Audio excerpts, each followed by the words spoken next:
but you must not surrender. You may or may not get there, but just know that you are qualified. And you hold on and hold out. We must never surrender. Now, this is the part that I was like, this might catch a few folk off guard. This was said in 1988, and we're living in 2024. But he said, America will get better and better. Keep hope alive. Keep hope alive. Keep hope alive. On tomorrow night and beyond. Keep hope alive. Yes. That's the message that I want to bring to you today. Keep hope alive. I thought about this because this message was delivered during a time when the lyrics to a song was sung by many. It says, stony the road we trod, bitter the chastening rod, felt in the days when hope unborn had died. I want you to hear that the lyrics of this song spoke of a hope that died prematurely. A hope that was not even born yet.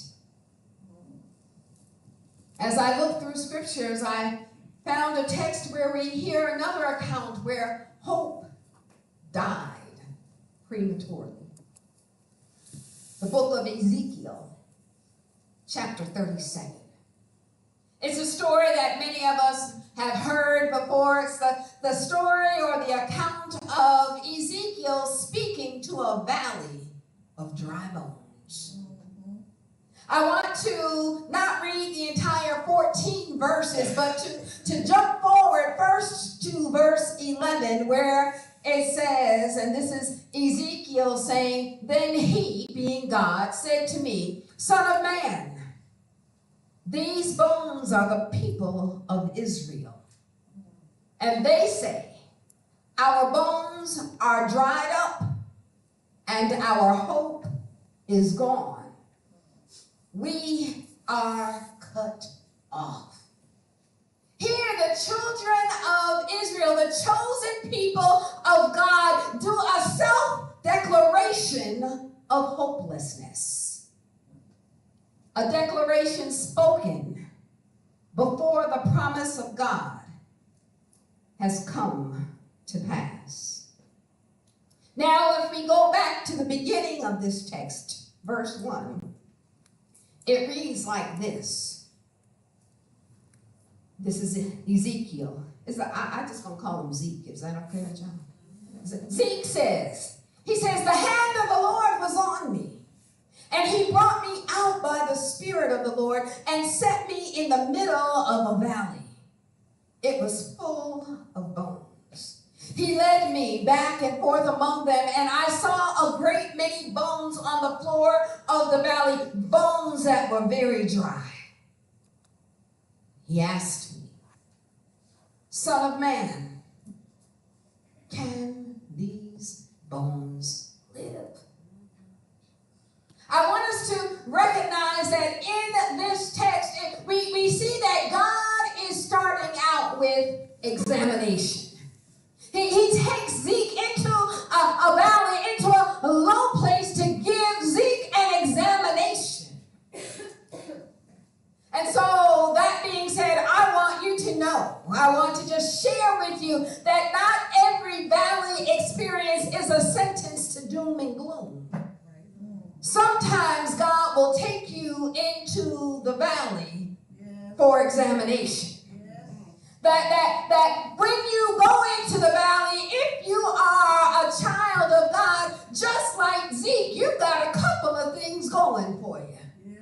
What we hear about Zeke, it says that the hand of the Lord was upon him, which meant that Zeke had favor with God.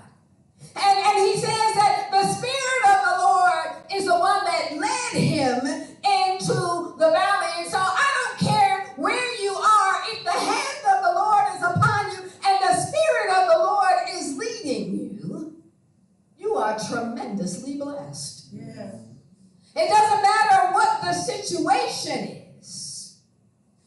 Just the fact that the presence of the Lord is with you makes you qualified and blessed. Yes. And so I want you to hear that God took him into this valley. It was a valley filled with bones, and these weren't just regular bones, okay? These weren't new bones, okay? These weren't red bones. These were dry bones.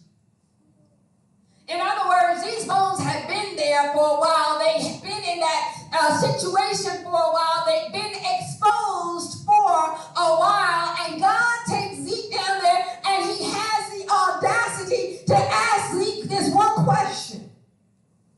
Can these bones live?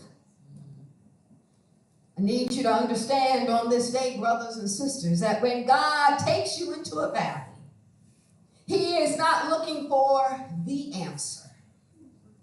He's looking for your answer. In other words, he's asking, what do you see? When you look out on the landscape of the valley, what do you see? Okay, he's not asking, what does the newscaster see? He's not asking what the polls are showing. He's not asking what the predictions are. He's not asking what your bank account says. He wants to know, what do you see? In other words, what lens are you looking through? Can you actually see what's going on? In other words, the Lord is saying, I know you're in a low space. I know things are not looking so good. I know the bones look dried up and messed up and mixed up. But can you sense that I am with you, says the Lord? He says, look, can you tell that I am leading you and that there is favor on your life? Because see, sometimes we feel like we have to be on the mountaintop in order to feel the favor of God. Sometimes we feel like we have to be in the green pastures, resting beside the still waters in order to experience the favor of God. But God is saying, if you recognize that I am with you and that my spirit is leading you, even when you're standing in the midst of the valley among the dry bones, you'll know. Can these bones live? He's asking, look around you. Look around you. Do you see possibility? Can you sense possibility? Or are you like the children of Israel, who, as we read in verse 11, said that all hope was gone and that they were cut off? Brothers and sisters, I just wonder if right now we are in a season of examination. That even on this first day of Advent, where we are celebrating and preparing for the coming of Christ, where we are acknowledging the hope that is found in Jesus Christ, that because we are human and we look around, we walk around with the favor of God on our lives, but we find that we are in a valley full of dry bones. Don't act like you don't know what I'm talking about. Okay, there are dry situations in your life. I don't know, your relationships. You might have some relationships that are pretty dry. Have you ever sat with somebody and it's like, what can we even talk about? That right now we are living in a land where reality and morality is drying up, y'all.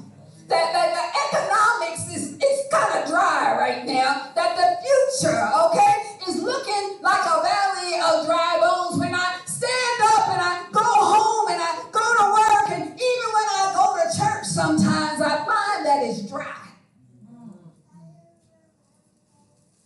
Do you find yourself in situations of isolation and desolation?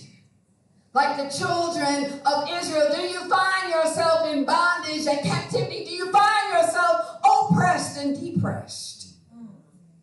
Do you find yourself at the edge of hopelessness? I like to say that God was really asking, do you see a light at the end of the tunnel? And do you have enough faith that